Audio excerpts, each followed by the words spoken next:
한번 시작하도록 하겠습니다. 코로나 사태 발생 후 1일 확진자 수가 2,000명을 넘어섰습니다. 사회적 거리두기 4단계 강화 조치를 비웃는 듯한 무서운 확산세를 보이고 있습니다. 그런데 정부는 방역이라는 이름으로 국민을 단속하고 국민에게 고통을 떠넘기는 것 이외에는 별다른 대책을 내놓지 못하고 있습니다. 그런데도 문재인 대통령은 책임을 통감하기는커녕 도리어 무책임한 유체 이탈 화법으로 국민들에게 화를 돋구고 있습니다. 문 대통령은 최근의 확진자 수 증가는 델타 변이 확산에 따른 전 세계적인 현상으로 우리나라는 여전히 다른 국가들보다 상대적으로 나은 상황이라면서 국민들 협조를 당부했다고 합니다. 우리 국민들 지난 1년 6개월간 정부의 방역 조치에 적극 협조했습니다. 학생들 등교 포기하고 군인들은 휴가를 포기했습니다. 기업들은 재택근무에 적극 협조했고 무엇보다도 소상공인과 자영업자들은 생업을 포기해야만 했습니다. 도대체 뭘 어떻게 더 협조하라는 겁니까? 사태가 이 지경이 되도록 문 대통령은 제대로 된 사과 한마디 없었습니다. 정부 무능에 대한 사죄가 먼저 선행되어야 되는 당연한 조치 아닌가요? 그런데 문재인 대통령은 오늘 문재인 케어 4주년 성과 보고대회를 연다고 합니다. 근보 적자 확대를 비롯한 문재인 케어의 부작용 문제는 별도로 논의한다고 치더라도 백신 확보를 제대로 못해 접종이 지연되고 땜질식 교차 접종을 하고 2차 접종 간격을 아무런 의학적 근거 없이 연장해 나가고 2차 접종 백신을 1차 접종으로 끌어다 쓰기 하고 하는 등으로 온갖 꼼수를 쓰면서 국민들의 건강과 생명을 위협하고 있는 지금 이 시국에 문재인 케어 자화자찬이 가당키나 한 일입니까? 문재인 정권은 도무지 부끄러움조차 모르는 정권입니다. 5년 전 문재인 대통령의 말씀, 그것을 다시 한번 들려드릴 수밖에 없습니다. 정부의 불통, 무능, 무책임이 국민의 생명과 안전을 위태롭게 했고 민생 경제를 추락시켰습니다. 문재인 정부의 무능이야말로 코로나 슈퍼 전파자입니다.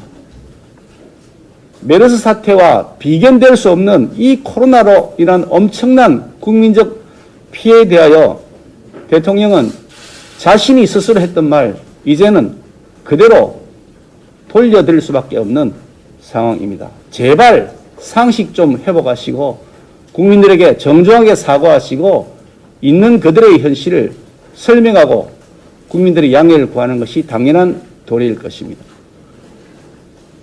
조국 전 장관의 배우자인 정경심 교수가 2심에서도 징역 4년을 선고받았습니다.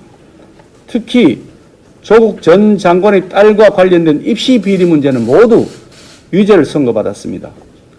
부모 찬스를 악용한 허위 스펙 쌓기의 실체가 모두 사실로 확인된 것입니다. 조국 부부는 일반 국민들의 자녀들에 대하여 가재, 붕어, 개구리, 가분개로 살라고 하면서 정작 자기 자녀는 개천의 영으로 만들기 위해 온갖 반칙과 부정을 저질렀습니다. 입으로만 정의와 공정을 외쳤던 조국 전 장관에 대한 국민적 배신감과 분노는 어떤 말로도 표현할 수 없을 지경입니다. 그런데 그 당시에 민주당은 국민적 분노를 무시한 채 셀프 청문회에 열었습니다. 그러면서 조국 전 장관 적극 옹호했습니다. 김정민 의원 했던 말 다시 말씀드리겠습니다. 단 한 가지라도 사실임을 증명하면 제가 조국 후보를 반대하겠다 그렇게 얘기했습니다. 그러다가 나중에는 일부 사실이 드러나니까 내가 조국이냐고 버럭하면서 실소를 자아내게 한 바도 있었습니다. 민주당 유력 대선 주자인 이낙연 의원 2심 판결이 나온 직후에도 조국과 함께 하겠다고 했습니다.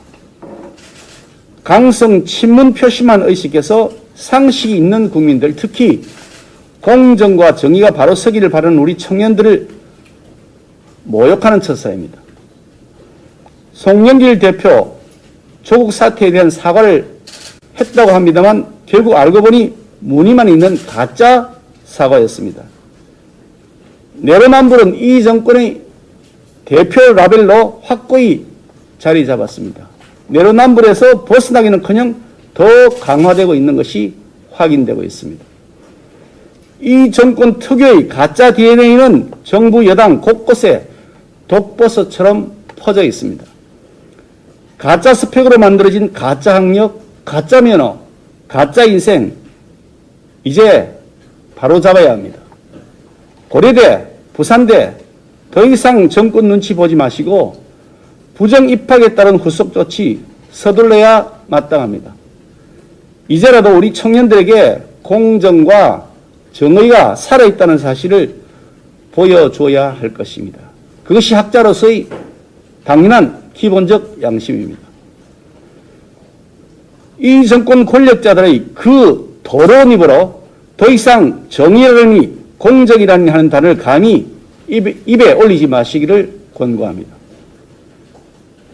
가짜 DNA를 얼룩진 이 정권이 자기 스스로 가짜 뉴스를 양산해내고 있으면서도 엉뚱하게도 그 가짜 뉴스를 지적하고 비판하는 언론에게 재갈을 물리겠다는 독재 악법의 추진을 즉각 중단할 것을 다시 한번 강력히 촉구합니다.